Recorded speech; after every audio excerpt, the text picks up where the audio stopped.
Hey, it's Red Pill Diaries. I've got a lovely garden. No. Look how it's come up really quickly. Anyway,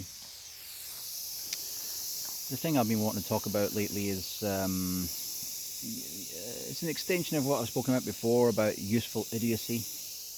And it relates to watching Black Lives Matter and Antifa pulling down these statues, just like useful idiots of the past have done. And those useful idiots include, but are not limited to, ISIS, the Taliban, and any other fundamentalist or fanatical, crazy lunatic. So lunatics of all types in the past, you've had them from the Christian church, from the all denominations of Christianity actually, from the Catholics to the Protestants, Presbyterians, the WASPs in America that caused a lot of the racism in the first place. The white Anglo-Saxon Protestants, right? Many of whom probably from my own country, where slaves also came from. Not indentured servants, no, slaves. There was Irish and Scottish slaves, and there was people who chose to be indentured servitude in places like Virginia. So anyway, when you actually look at history, what you'll see is the useful idiots always come to the aid of whatever masquerade the real system has in front of it. That masquerade can be communism, it can be capitalism, it can be a mixture of all sorts of isms. But all countries are effectively the same. They're all defending a monarchy of some kind, and so I'm probably loosely using the word monarchy. I'll say oligarchy, dynasty, whatever it might be. Whether it's just some extremely rich person who's had wealth passed from generation to generation through nepotism, or whether it's the same thing that's happened through someone who has a title like a peer or a lord or whatever the hell it is, a prince or a king. It's all the same thing. Don't let the labels confuse you. People like Jeff Bezos are anointed a king in today's world. He's been anointed it because he's got greater wealth than any great emperors of the past had. He could rebuild Jeff Bezos could build anything that with today's technology, anything that any other emperor had in the past or ruler. So it's the same thing. We're all, and that's why we're so tied up in all these labels. But when you look at useful idiots throughout the centuries, they will serve the left, they'll serve the right, and that's why you understand that left politics and right politics is not the problem. It's whatever is behind it, whatever they're protecting, whatever they are a false screen in front of to make us think that that's the real battle. Whenever you see the maddening crowd, they're always the idiots. Unfortunately, because we neither have natural selection, because our technology has done away with that, but also politics has too. Politics has made it sure so the only people right at the top are having heaps of kids, and the people right at the bottom are having heaps of kids, heaps of slaves. And what's happening is it's dumbing down the gene pool, and that doesn't happen. It's going to make me sound like a eugenicist for saying that, but natural selection was effectively eugenics a little bit. But what we have right now is something much worse than the type of eugenics that Hitler had, because dysgenics is purposely creating inferior human beings, mentally and physically. Physically, that require constant care from the government so that you can't exist outside the system. And mentally, in the case of people who really believe that they're stuck in these paradigms that the system has created in front of us, communism in China, or whatever, socialism in Vietnam, corporate socialism in America, whatever it is that you're trapped and enslaved under, it just shields the same shit, and now you can see why we have a distinct lack of history about these kind of events happening in the past, because see, we learn from these events. So the best way that you take away that lesson is you rewrite history books, you burn books, stuff like that, like the liberal left have now been doing the last few years with censorship. You remove language, right? And then finally you remove the the memorials and tributes, so things like statues and stuff. You remove all those as well. And then what you have is no history left to tell from. So a lot of the history, whenever you ask, hey, what happened to all these, there was people here, what happened to all the buildings they had? Well, maybe they were destroyed because some crazy bunch of fucks came later on and they couldn't build stuff that's good, so they were so jealous that they just wanted to burn it down because they're a bunch of vandals, just like the Antifa guys are, and the Taliban are. And notice that the Taliban are students, because that's what Taliban means, right? Student. So it shows you that the indoctrination of people into idiocy, of course not everyone who goes to university is an idiot, because I mean I studied for years and I don't think I'm an idiot, and I'm sure a lot of people I met weren't idiots. But a lot of the people that studied for a hell of a long time they just kept on studying and they became professional students. Some of the worst doctors you'll see are people whose parents wanted them to become a doctor at any cost. So they went back and back and back, and I tried and I tried and I became a doctor. Well, of course you did eventually, because, you know, you throw enough money at the situation, it's going to happen. But you're probably going to be a crap doctor, and usually they are. And it's the same with any profession out there. If you had to go 10 times beyond just to get cut that grade, you will never be the best in your field. And that's what we've had delivered to us by the education system, or indoctrination camps, as many people call them. And this is where the human being has parted ways with what we used to have, which were crafts. Imagine today, instead of having this situation where you're just eking a life out, try to get yourself into debt, and, so that you can have something to beg for a job, even if you're even if you're at the kind of top of the food chain where you plan to be, and you want to become a judge or a lawyer, whatever the fuck it is, you still have to work under some other schmuck and get paid shit money. And then they need to give you a leg up. Like, they choose whether you're going to be anointed of this new social order or not, right? So as far as I'm concerned, we already have entered a stage where we don't need these institutions to misguide us and misteach us. And this is why I think people like Elon Musk are talking about, I don't really care if someone has a degree. I now see it as well. Of course, it did help doing the study that I did, but I could have learned it all in much less time. I could have gone through life just going straight into something that I knew I was cut out for, and be better at it after 6 months than someone who wasn't cut out for it was after 6 years. So I think that what we have ahead of us are good times of efficiency, if we can get past these times of craziness, and if we can understand what's actually going on, which is useful idiocy has been used once again in history, as it's been used many times before, to destroy all record of the past and to whitewash or cleanse. I don't mean white that, but in a way that it's been used frequently, which basically means sanitize it for white audiences or whatever it is, or make white audiences feel good. I mean whitewash history as far as write it in the way that you want to write it, as his story wants telling, right? So when we can see through that bullshit and see what all this stuff is about, with this Antifa and everything, it's about the same thing as what the KKK and the institutional racism in the first place was about. And that was to divide, and that was to keep some people behind.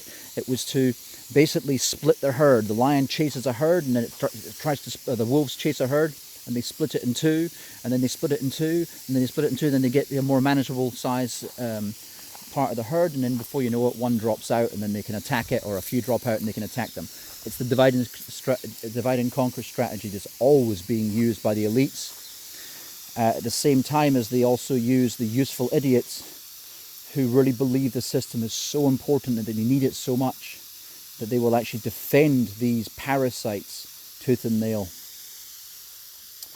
And that brings us to the current day, and it also brings us all throughout history to explain how these things all happened. So as far as history is concerned, if it's okay to take down all these, some of them aren't tyrants, some of them just said a bad word back in the day when they didn't even know it was a bad word. Remember, these same people who follow anything, they follow any bandwagon, they failed to understand that all they're doing is following a bandwagon right now, and the bandwagon is saying do this. So in the future, when it serves the Democrats better to go back to being the racist party they were originally, starting the KKK, for example, because that's the truth of the Democrat Party. When it goes back to the point of them hating black people, back to their rest point, these videos of white people bending the knee to blacks will be used against them. And this is how people are so fucking dumb to realize the repetition of history, right? The same things will be used again. And as far as also history goes, you can look all around the world at artifacts all around the world. You can look at what the ancient Egyptians did, if you believe that they were built by slaves, which some people say that they... I don't know how they come up with these theories, but they were saying that they were basically paid workforce and blah, blah, blah. I don't know how they come up with this bullshit, because we don't know. We don't know either way, but it most likely was slaves, but we just don't know. We just know that man is barbaric, and therefore if they have a certain amount of power, we also know man is susceptible to being controlled mentally, so it most likely was slaves, just like everywhere else in the world. I'm pretty sure every continent. So what we should be doing is probably just assuming that Stonehenge was made by slaves and knock it down. We should assume that the Valley of the Kings in Egypt and also the pyramids in Giza should be destroyed as well, because they were probably built by slave labor. Let's take out Machu Picchu while we're at it, because they had human sacrifice. That's a pretty bad thing to do, so they're bad people. If you judge them on today's standard, if you look on a list of things that are nice things to do, human sacrifice is on the list as a bad thing, right? So let's be judging them by today's standard, and let's destroy all these other artifacts. And then we can just summarily go around the world and do the same thing everywhere, and just whitewash history, take out all the bad things that don't make people offended, but they're effectively something that's honouring the lives of someone or something that existed back in a time where their methods weren't like they were today. And that's wrong, and that's bad, and therefore needs to be torn down. This is how retarded it is to be ripping down all these statues. As one elderly black woman said in a video today, which I've been saying for a few weeks, I'm glad someone else said it, was, you know, instead of tearing these things down, let's just correct the record on them. Put a new plaque underneath it. Well, she said, write something new underneath it. But this is basically the same thing I'm thinking. Make a plaque that actually shows, here is the true history. This guy was a prick. But anyway, here's the statue anyway. He's a tyrant. We've got plenty of stuff in history about tyrants, about let's say, King Henry VIII, with all his wives chopping their head off. What are we going to do? Erase him from history because he did that? Because it's still history, isn't it? You know? So this is why the whole time I've just had such a yucky feeling about this whole Antifa and BLM thing. It's not because I don't agree with some of the causes these people have, and that's the other thing you need to understand, how useful idiocy is gained in the first place is by mixing up things that are righteous and they're actually legitimate reasons, and you mix them with bullshit, or you basically weaponize them to serve an agenda, which is exactly what happened. I mean, this Nancy Pelosi is just one of the most disgusting people on this planet. And I just watch her. One, she's a fucking robot, you know, and a flesh robot. But other one is, you know, she's the fifth way of being a billionaire and worked in politics her whole life in Congress. You know, there's no uncorrupt way to become worth 196 or 998 million by being in a government in any country in this world. There just isn't, okay? So when you look at Hillary Clinton and Bill Clinton and their billions, and Barack Obama and his new house in the Hamptons and stuff, and Martha's Vineyard, sorry, you know they're up to no good. Now, of course, you can say the same about Republicans, and they're even worse in some ways. But Republicans tend to come from business families. It's the same in most countries. The right-wingers tend to come from the corrupt business world, you know. So they were already oligarchs and, you know, dynastic oligarchs in the first place. So, you know, they're covered by default, basically. I'm not saying they're any better. I'm saying that both options are fucking retarded. And both options just mask the same system. They're two wings of the same warbird, as I've said many times in many videos. So I'll never be bending the knee. And if anyone asks me to bend the knee for such ridiculous things, one is I didn't live in America. None of my ancestors kept slaves. And And if it's about a thing, but all white people are guilty, then that's racism. And if it's also a thing about all white people are guilty, and white people started slavery first, no, they didn't. Black people actually enslaved white people before white people enslaved black. You can look it up. And it's not just the Moors. There was another group. I think it was actually before the Moors. I'll try to find the video. I'll try to stick it up. But everyone knows about the Moors. Everyone knows they came to Europe, and even in the Shakespearean play Othello, you have the Moor. So it's not like there's not historical accounts, and they were pretty far ahead of the white man at that stage. Well, for the most part in most countries. So they obviously exploited them, but they weren't the worst. It was actually the other people. I can't remember the bloody name of them, but they were like barbarians that used to come across and basically kidnap people, take them back as sex slaves and slaves, and just do really heinous things to people. The Moors were more civilized, but did believe they were better, just like every race that conquers others. You know what I mean? Like Genghis Khan or whoever else. So they always believe they're superior. Same as what happened with the Japanese and the Germans. Same as what's happening with American right now. American exceptionalism. That's basically saying we are exceptional. We are better than you. So no matter what you look at, especially the evil imperial parasite class of England, they also believed that they were superior to everybody. They were definitely superior to using everybody else, but they weren't really superior to anyone. Yeah, I think that's about all I wanted to say on that topic. There is really no excuse for what's going on. Not that I want to defend the system. Look, these are monuments that were built by people, and they are art. And it's a shame to destroy anything that's created out of mud and clay and whatever it might be, or bronze. Whether it's, even if you take the plaque off it and the person will remain nameless, just use it for something. It's a shame. It's something nice. It's been destroyed. Any vandalism is just disgusting. You know what I mean? To take some work of art, even if it was about some tyrannical fuckwad, it's just not right. It should feel wrong to anyone, and it does feel wrong to people who are not caught up in a frenzy. These useful idiots that are just serving an agenda, and they have no idea. They all think they're so free thinking, just like hipsters. Oh, look at me, I'm so unique. It's like you look the same as every other fucking hipster. You look the same. It's like you're a fucking carbon copy cookie cutter. You know what I mean? That's lost them, and they don't see it. And they also don't see today that they are being used to serve an eternal, what seems like, let's take the length of mankind at least, an eternal story of corruption, greed, and manipulation. They're playing their part like a bunch of useful idiots, and that part will always change. So whenever you're doing something and you've got many people around you, ask yourself, hang on, why do I really think the way I'm thinking about this stuff? And then if you look around you and people are trying to talk and converse, and someone's screaming and they can't keep their voice, that person's generally the fucking idiot who has nothing good to say.